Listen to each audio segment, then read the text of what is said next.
Slow down, you move too fast. Gotta make the morning last. Just kicking down the cobblestone, looking for fun and feeling groovy. La da da da da da da, I'm feeling groovy. Hello lamppost, what you knowin'?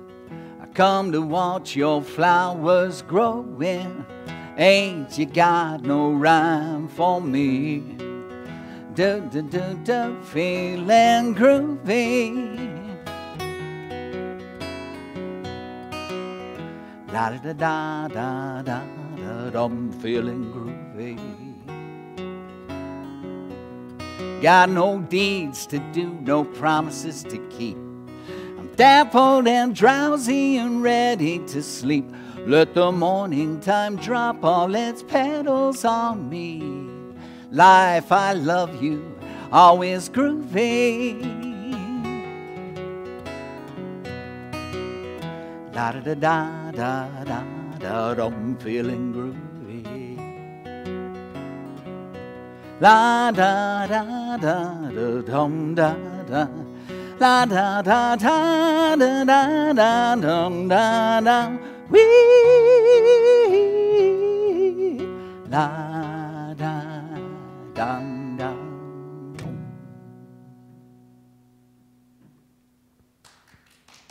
Thank you.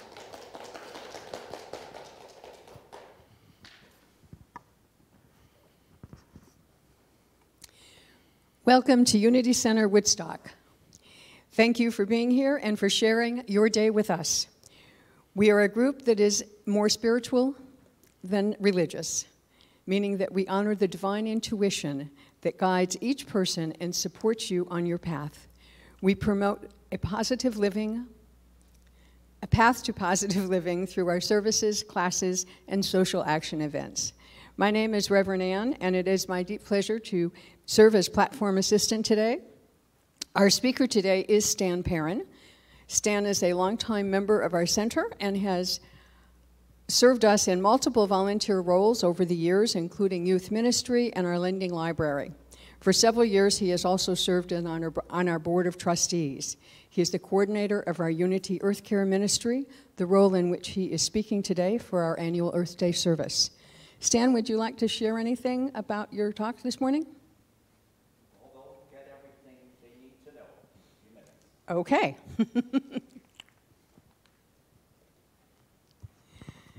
So let's start with an opening prayer. Divine Spirit, everywhere present, we gratefully acknowledge your presence in all who are here today and those watching online. We particularly acknowledge this presence in all who perform a service in support of our ministry today.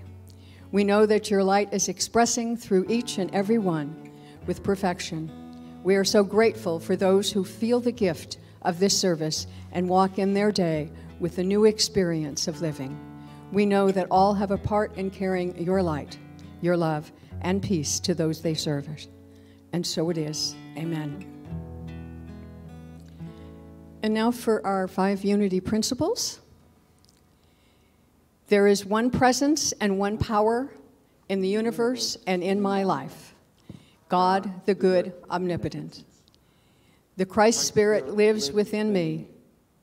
Thoughts held in mind produce after their kind. I experience God's presence and power through prayer and meditation. I put my faith into action by demonstration. Unity is a belief system that believes in being more spiritual than religious. This means that there is a Christ presence in you that is available and capable of guiding you on your path. We just provide the tools that may assist you in listening to that path, listening to that intuition, I should say. Unity also respects all religions and does not discourage any practice and supports your best and highest expression. However, we do not insist in any type of action or ritual to accomplish and experience that divine nature. And this is also the time that we are now going to do our tithes and offerings. It's a special time of our service, and this is that time that we do our tithes and offerings. If you are in the sanctuary with us, I would ask that you please take your gift and place it in your hands. And if you're viewing online, feel free to visit our webpage at unitywoodstock.org and find the donate or click button or the Joy of Giving tab that's there as well in the comments below. I invite you to hold your gift in your hand and in your heart as we affirm our tithes and offerings this morning. Divine love flowing through me blesses and multiplies all that I have, all that I give, and all that I receive. Amen. And for those that are here today live, there is also a basket at the end of the aisle on your way out, or whenever feels right for you. And at this time, I would like to introduce our music and tech teams for today. Our tech master is George Alegano and Joe Josiak. Thank you. It will come out yet. And our music this morning is Ken Johnson. Thank you. Good morning.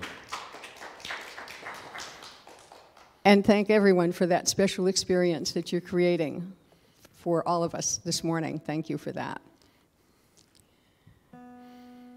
And what is next? I'm going to play. The meditation. You're playing. I'm going to Then play. I'm doing the meditation. Okay.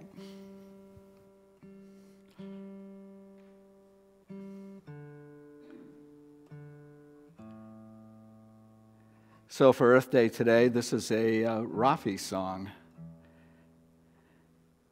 called One Light, One Sun.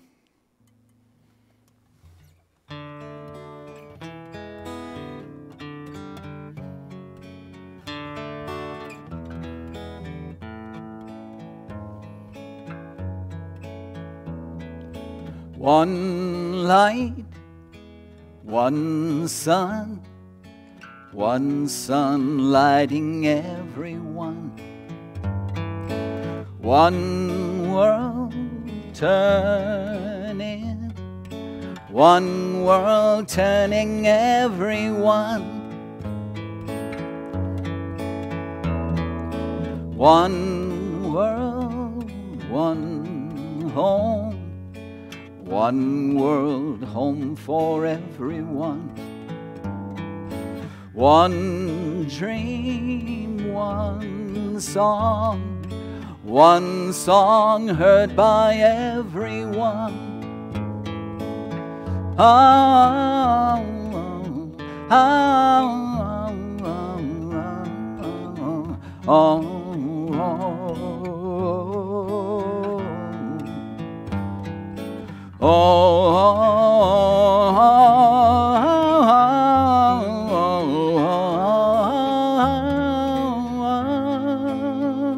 oh, yeah. One love, one heart warming everyone. One hope, one joy, one love filling everyone. One light, one sun lighting everyone.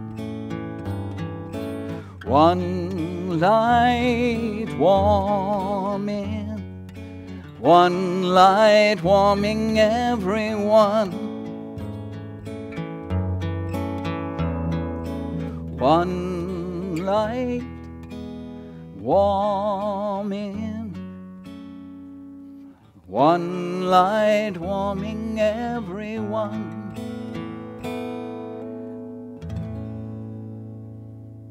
And now let's enter into a time of reflection together. Let's start with some deep breaths.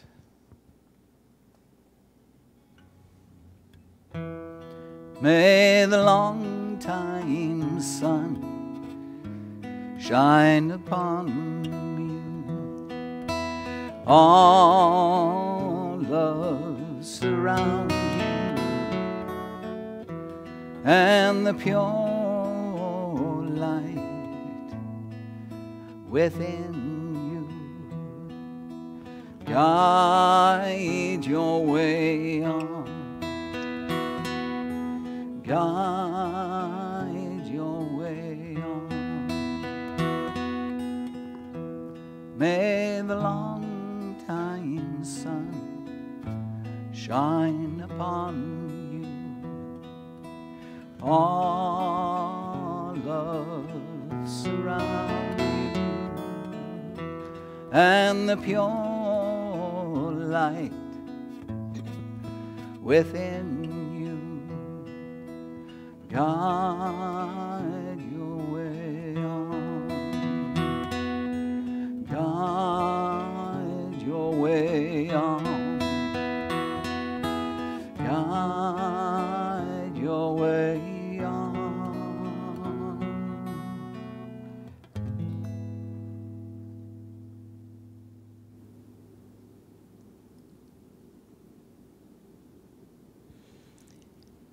And let us continue in that place of quiet and calm.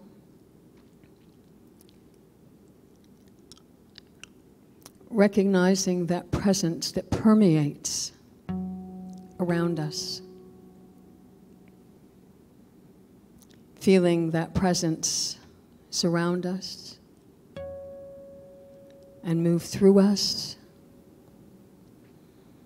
as we honor this day.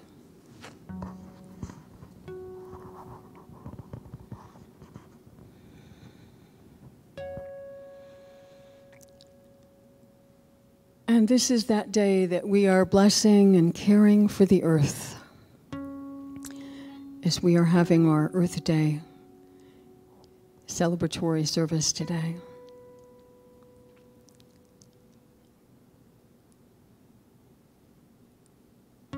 As I care, and each of us care for our own homes and our own living spaces, we also care for this earth, the beauty and the bounty that is there for us. And what a perfect day. What a perfect day to just take a walk in mind right now. You may want to go by a riverfront and sitting in front of the river, watching the water flow and the beauty that surrounds the area. Or perhaps a walk in nature is more to your liking. And we can smell the scent of the flowers that are already blooming. The daffodils and crocus, the trees that are beginning to burst forth, some of them already with leaves, some of them already with flowers. Returning again and again each year, along with the birds and the butterflies and all of the beauties of the earth that surround us. And we are here to enjoy that, to care for it, to sustain it, and to live in it.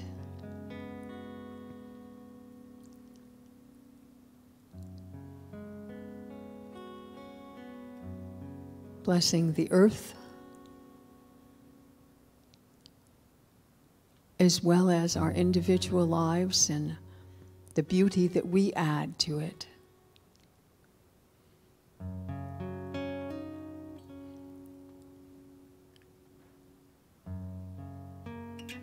May we continue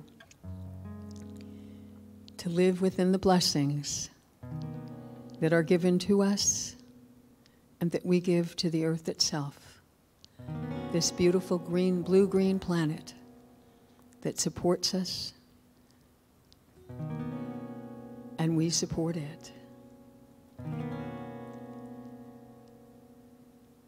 And so it is. Amen. And now, Dan?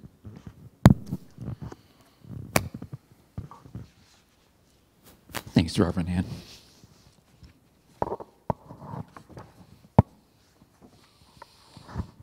Well, hello and happy Earth Day.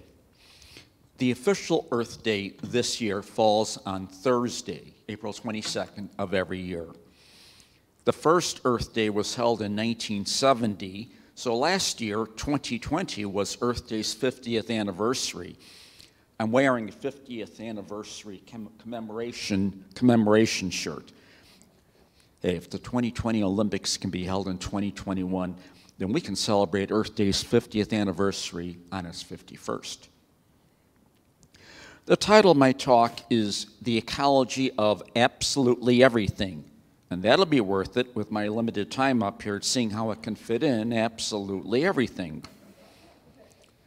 The subtitle is, No, Nanette, it's not a niche. I'll explain that right now.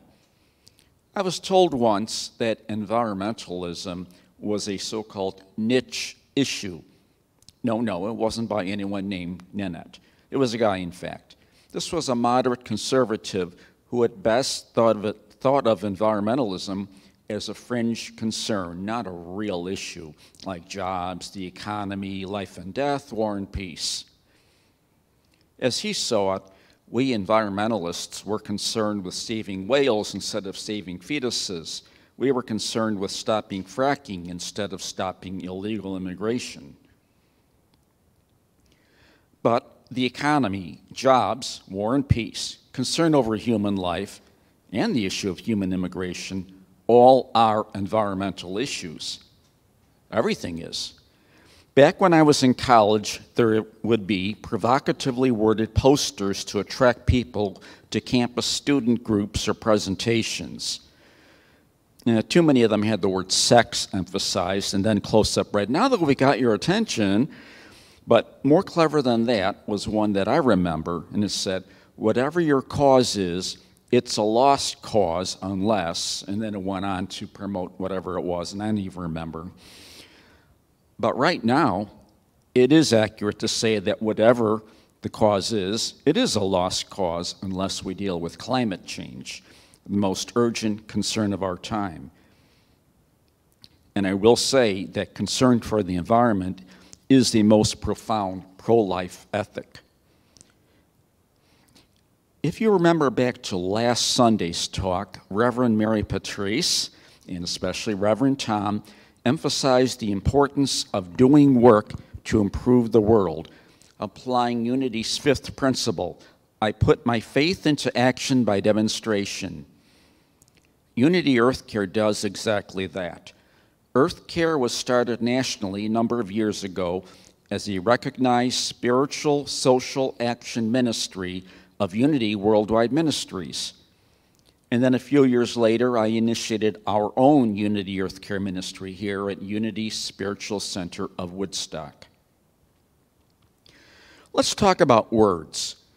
As we examine some words and their meanings, we may start to see how everything fits within the scope of absolutely everything. Most people understand the word environment to mean that which is all around us. One definition of environment is the surroundings or conditions in which a person, apple, or animal, or plant lives or operates. Now note the word person. The human condition, that doesn't sound like a niche to me. We tend to use the words environmentalism and ecology somewhat interchangeably, and that actually is a good thing. One definition of ecology is the branch of biology which studies the relationships of living organisms with each other and with their habitat. Very similar to the definition of environment. Living organisms includes us people. The word ecology comes from the Greek word oikos, which can be translated as home or household, implying that ecology sees nature as a house in which living and non-living things interact. That house is another word for the environment, or our true house, the planet Earth. Our Earth is our home. And that reminds me, sometimes environmentalists do lie to you. We occasionally say things like, save the Earth, or save the planet, but not literally. That would be the lie. The actual planet Earth is a rocky planet, and there are no known ways for humanity to actually destroy the planet like a Death Star blasting Earth to smithereens. Still, save the Earth is a useful metaphor. The big rock in space has a thin layer of water and soil surrounded by a thin atmosphere, which together constitute the biosphere, our livable part of the house. Certainly, human activity is capable of causing human life to go extinct, but we haven't yet advanced to the skill level of destroying all life on Earth, much less the whole planet itself. When you look at Earth from space or photograph reproduced on a flag, you see that there are few borders visible. There are continents and islands, but life has a way of reproducing all over the world. We truly are all part of one magnificent home. Humans are part of nature. If the life and death of a flower or a whale or a polar bear is considered in scope of the environment, then so is the life and death of a human, and so are populations of humans. Humans are living things, and the way in which humans interact with other humans also is ecological. At some level, we know we belong to the earth. Even our language has so many analogies with the natural world. One example, the encouraging phrase, bloom where you are. We use ecological thinking, systems theory, to observe inanimate processes as well. For example, how the layout of a factory impacts productivity. So what are some of the other topics not commonly thought of as environmental? We are in a church, so let's start with religion. All religious scriptures emphasize caring for one's home. To dirty your own nest is the pinnacle of insanity. The Judeo-Christian Bible starts with Genesis and describes the process of divine creation. The world was created before we humans were. Some Christians misunderstand and think we were given license to plunder and to destroy. But a more mature reading shows the true intent. We were given the responsibility to save and to nurture. That's why we were given intelligence. If you worship a creator, then you must honor the creation. We have kinship with all beings. Let's talk about that somewhat controversial topic of immigration, which actually is a subset of migration. There are many factors which drive people to migrate from one place to another. And many of them, well, not initially obvious, actually are environmentally oriented because the impacts of climate change can create conditions that might drive people to go elsewhere for better water supplies, more comfortable temperatures, richer soil for growing crops. According to the Migration Policy Institute, and I quote, climate variability hastened migration following the decline of the Western Roman Empire in 476 AD. End of quote.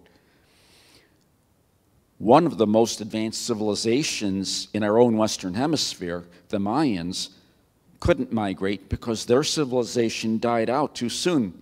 It was from a combination of environmental factors. Overpopulation led to environmental degradation, and then through bad luck, a lengthy period of drought sealed the deal. No food, no water, no Mayans. Right now, there are things going on at the southern border of our nation, one of those borders not visible from space. Some Central American nations have been hugely impacted by climate change, which increases the intensity and duration of naturally occurring tropical storms.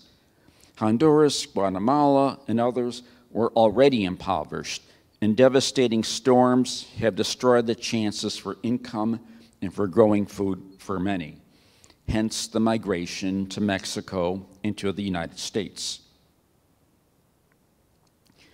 As shorelines further erode worldwide, there will be more migration. Some island nations like Tuvalu, Nauru, and Kiribati are in danger of ceasing to exist from incremental sea level rise and, even worse, saltwater intrusion. Even if your island nation isn't completely swamped, if you can't get fresh water, you're already lost. And even within the United States, there are Californians who are starting to tire of the growing extent of the annual wildfire season. Will we soon hear a new refrain? Go east, young man and woman. To be sure, wildfires and natural catastrophes like hurricanes have existed long before greenhouse gases. But climate change is believed by experts to make these kinds of events occur more frequently, last longer, and be more intense. And then there's the cost factor, economics. Economics is intrinsically bound with EarthCare. Earlier, I pointed out how the start of the word ecology comes from the Greek word oikos for house. The same goes with the eco that starts off the word economics. Ecology and economics are inextricably linked. These are just different ways of looking at our house, our one Earth house. Skeptics think we have to choose between ecology or economics. That's wrong. Saving the Earth and paying for the saving absolutely are not opposites. Stabilizing the climate, keeping toxic chemicals out of people, getting a handle on the overuse of plastics, all of these, of course, are critical public health initiatives. They are also good for business. Corporations crave stability and predictability. Of course, some changes are inevitable as new technologies emerge and evolve, and businesses that adapt to change tend to stay in business. Runaway climate change is not good for business. Concern for the environment is good business. As much as I and many of us from the boomer generation are now in the geezer years of our lives, the care for the environment that the younger generations have is even more passionate. How about jobs?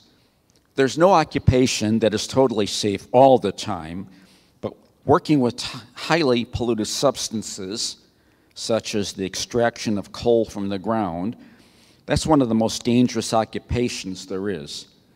Petroleum products, natural gas, crude oil, are prone to explosions. Installing renewable energy technologies provides safer jobs. Yes, an installer of rooftop solar panels could fall off the roof, like occasionally happens to, well, roofers, but so far the record is pretty good. Wind turbines spin high off the ground level, so installing or maintaining the blades or the capsule, that's where the turning generates the electricity, it's not risk-free, but it's low risk. These are among the good, sustainable jobs in construction and related trades that will be available for a long time as we convert to sustainable energy.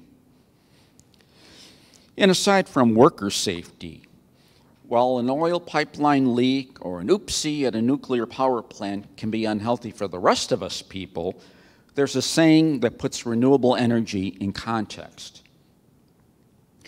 When there's a huge spillover of solar energy, it's just called a nice day. Infrastructure is in the news these days. Roads and bridges need to be built using durable and safe materials. and we can't pave over everything. Impermeable surfaces, concrete, asphalt, do not allow rainwater to filter through the ground and recharge the underground aquifers that are the source of our water. And water also flows through pipes, which, if contaminated by pollutants such as lead, create an unhealthy burden on those of us who want our water to be available and safe. As for structures, there are ways to design and create buildings that minimize, not eliminate, but lessen the need for heating and air conditioning. Environmental justice, here's the biggie. I just mentioned unsafe water pipes, and that may have made you think of Flint, Michigan. That's the vanguard of the problem, and unless addressed, there will be future Flints. And that brings us to another huge issue, which is that somehow areas like Flint with citizens who are more impoverished and who belong to what are sometimes called minority groups bear a worse environmental burden. Similarly, while more well-off people can be successful at keeping polluting industries out of their areas, that luxury does not extend to people living in more impoverished towns and areas. You can't have human justice and racial justice without environmental justice. In the past, there was a definite impression of people who care about the environment as being mainly white and mainly middle class. That has been changing. In fact, the famed Sierra Club has even been accused by some members of going too far in the justice direction. Perhaps it's somewhat to make up for a past in which the club focused on hikes and excursions for the well-off population. Still, right now, the Sierra Club has placed a strong emphasis on racial justice. Now, those members I was talking about, some of them have said to the club, we need to stay in our own lane and not veer into what they consider to be other issues. But we all live together, and all of the lanes are part of the same metaphorical road to justice for all. People of color are devalued in so many ways, such as interactions with white police officers. That is part of the same unpleasant truth about underfunding education and underinvesting in environmentally sustainable technologies where people of color tend to live. We had an example in Chicago's near southwest side recently where an old coal-burning plant off the Stevenson Expressway was demolished callously, cheaply, and therefore improperly, leading to a huge cloud of toxic dust settling right over the Latinx Little Village neighborhood. We should be as outraged by that as if it happened in Woodstock. Indigenous peoples also suffer from environmental injustice, such as mining on sacred lands or pipelines running through their land. Our church has consistently sponsored spiritual social action trips to the homeland of the Lakotas at Pine Ridge, South Dakota. The extreme poverty reflected in poor health, alcoholism, and inadequate housing are definitely environmentally oriented. The Lakotas, as with other native tribes, knew how to live in environmental balance with the land until they were taken off the land and herded into reservations. Our church also has from time to time participated in the Feed My Starving Children program, which sends very basic nutrition packages overseas to people in impoverished places where they can no longer earn a living from the land. Agriculture is one of the local businesses in our county, and it may be almost too obvious how agricultural techniques such as over-fertilization or the spraying of toxic chemicals can have a negative effect on the land, the people, and more. Sustainable agricultural practices are starting to become more prevalent, but we need to ask for that pace to be accelerated. Farming is a tough business to survive, much less in which to thrive. And we need to support our local farmers through buying locally grown foods as much as possible, whether through farm stands, farmers markets, or the forthcoming Food Shed Co-op in McHenry County. Not only that, but there is a link to renewable energy, and no, not with corn raised for ethanol. Farmers can lease small portions of their land or set up as income-producing easements for the construction of wind turbines. Even unused land can create income by being a location for solar panels to serve a community. I mentioned food. We all need to eat. And is food choice an environmental issue? Well, absolutely. Now, it is not my intent to foist veganism on anyone, and I'm not even a vegetarian. It is still becoming more apparent that plant-based diets can be more environmentally sound than those based on large consumption of meats. As fresh water becomes scarcer, it's worth noting that the use of water in growing plants for animal consumption prior to the animals being slaughtered far outweighs the amount of water needed for growing food crops for human consumption. Food choices are personal, cultural, and emotional. So I'm simply going to be a neutral reporter in pointing out that the National Unity EarthCare Ministry has a component known as mindful eating. A century ago, the co-founders of Unity, Charles and Myrtle Fillmore, were vegetarian. Most people who transition to plant-based diets will cite animal rights or personal health as motivating reasons for the change. These are valid, but environmental concerns are also valid.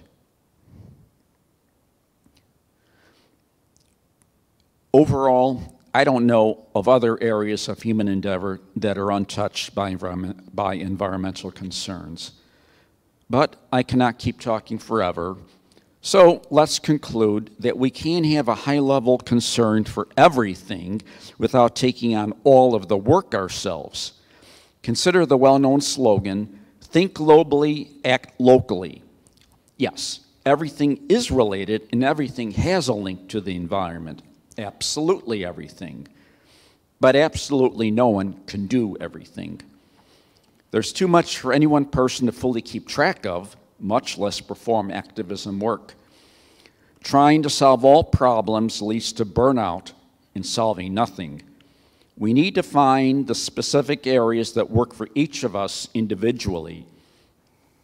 It's not a stay-in-your-own-lane approach, and definitely not staying in some tiny niche, as long as we retain that overall concern. For me, it's leading the USCW Unity EarthCare Ministry. And I'll make a quick pitch to ask for you to consider volunteering to be part of this ministry. We had a team, but as changes have occurred at Unity Woodstock over these past years, people have drifted away. Some people move. The team shrank.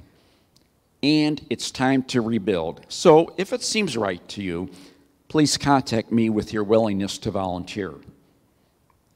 Again, think globally, act locally, be aware of and be concerned with issues, stay informed, find the part that calls to you, and then you will know how best to use your time as a citizen of the earth.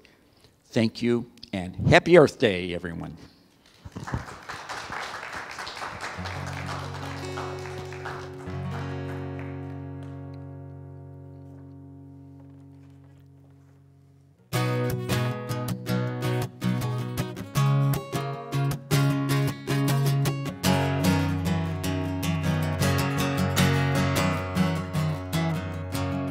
Paved paradise, put up a parking lot with a pink hotel, a boutique, and a swinging night spot. Don't it always seem to go that you don't know what you got till it's gone? You pay paradise, put up a parking lot. Ooh, ba, ba, ba, ba. Ooh, ba, ba, ba, ba. Took all the trees, put them in a tree museum. Paying the people $1.50 just to see them. Don't it always seem to go that you don't know what you got till it's gone? The pay paradise, put up a parking lot. Ooh, ba, ba, ba, ba. Ooh, ba, ba, ba, ba. Da, da, da, da, da, da, da, da. Da, da, da, da, da, da, da.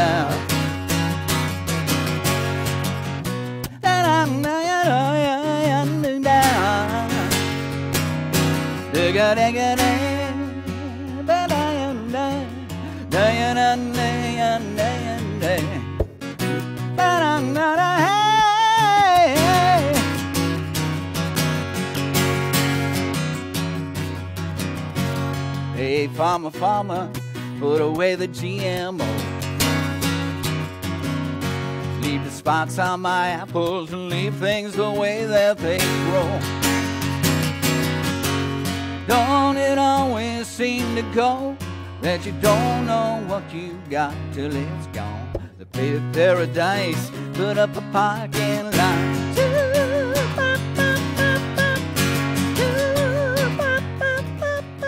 Late last night, I heard my screen door slam.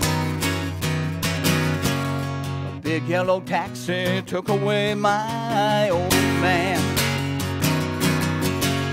Don't it always seem to go that you don't know what you got till it's gone? The paradise, put up a parking lot.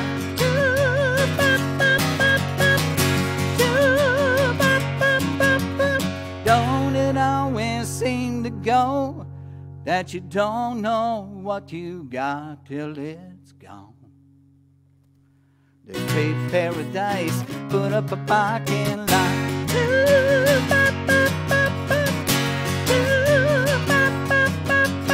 Hey, paradise, put up a parking lot.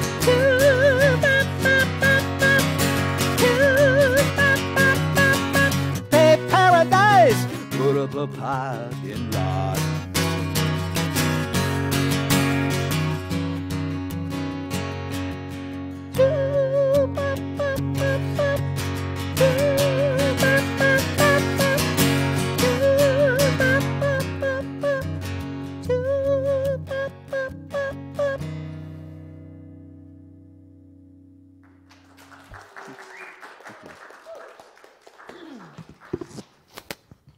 Thank you, Stan. Thank you, Ken. That was awesome. So, a few more last-minute things here. Unity Spiritual Center of Woodstock is a ministry based in prayer, and you can find a prayer request form right at the prayer station, which is located to the right of fellowship, which is right over this way. Or you can meet. And let me say first that your request will be prayed on for 30 days by our own prayer team as well as Silent Unity. Or you can meet with somebody right here today, and our prayer chaplain on duty today is Miriam. So if anybody wants to meet with her today, that is available as well. Thank you. And if you would check our calendar at our unitywoodstock.org webpage, our Monday meditations, and also weekly affirmations, various affirmations throughout the week, I should say, are there. So please like and subscribe to us on Facebook. And we are going to begin a short discussion on our topic today on our Zoom call following a 5-minute break. So 5 minutes after we end recording here, we will switch over to Zoom. And for those watching online, do check at the bottom of the feed on the Facebook page for the Zoom link. And now, if you would please join me in the prayer of protection. And the words are on the screen, I believe, or will be. Either way, we have them right here. The light of God surrounds us. The love of God enfolds us. The power of God protects us. Wherever we are, God is, and all is well. And so it is. Please join me in the peace song. We'll dispense today with holding hands, but we'll be close together in spirit.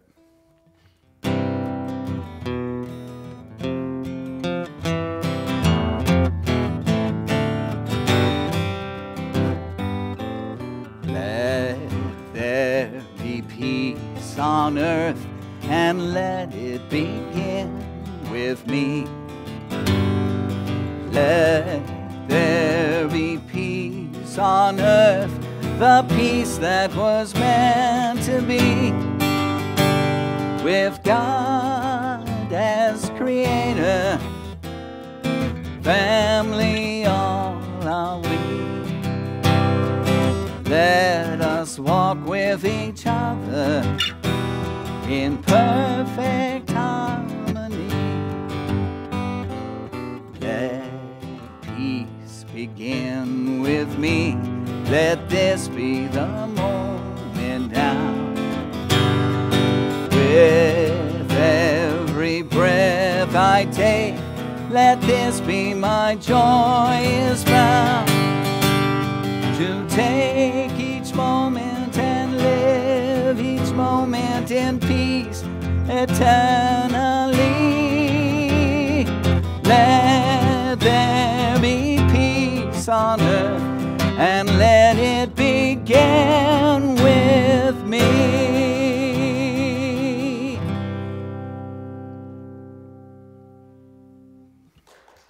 Thank you, everybody.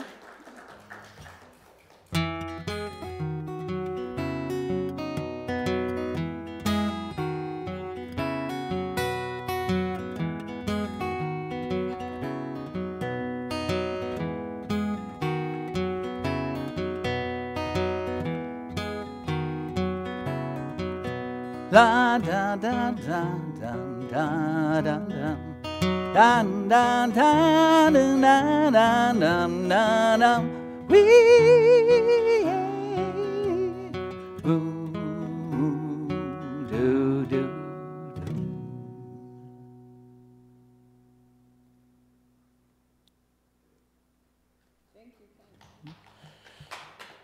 Thanks, everybody.